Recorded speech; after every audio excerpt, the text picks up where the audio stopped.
সার্বিক কথাবার্তা বলতেছেন মেয়ে এরা সাংবাদিক আর বহু সাংবাদিক আছে, পুরো সাংবাদিকও আছে। আমরা যেটা বুঝি সাংবাদিকতা হচ্ছে একটা মুক্ত পেশা, এটা একটা স্বাধীন পেশা। বলা হয়ে থাকে আল্লাহ ছাড়া বাকি সবাইকে প্রশ্ন করার এখতিয়ার সাংবাদিকরা রাখেন, কিন্তু সে জায়গায় আমরা দেখলাম যে সামাজিক যে মোরালরা আছে তাদের হস্তক্ষেপের মাধ্যমে এই পেশাটা দিন দিন কলুষিত হচ্ছে। তারা এই পেশাটাকে সংকীর্ণ করার চেষ্টা করছে, যেটা খুবই দুঃখজনক।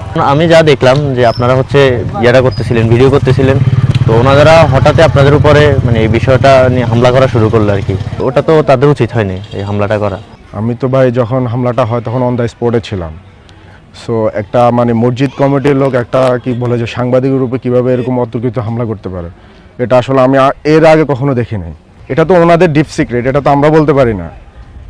যদি ওদের ডিপ সিক্রেট কিছু থেকে থাকে তাহলে তারা বলবে না। যখন মসজিদের টাকা গোনা হয় তখন স্পটে আমি ছিলাম, আমি একটা ভিডিও মেক করতেছি।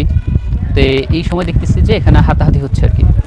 তো এটা মূলত যতটুকু বুঝলাম বা শুনলাম, দেখলাম যে এখানে সাংবাদিক ছিল, সাংবাদিক হামলা করা হয়েছে। তাদের যুক্তি ছিল তাদের যে টাকা গোনার যে ভিডিও এটা করতে পারবে না, এটা করার জন্য অনুমতি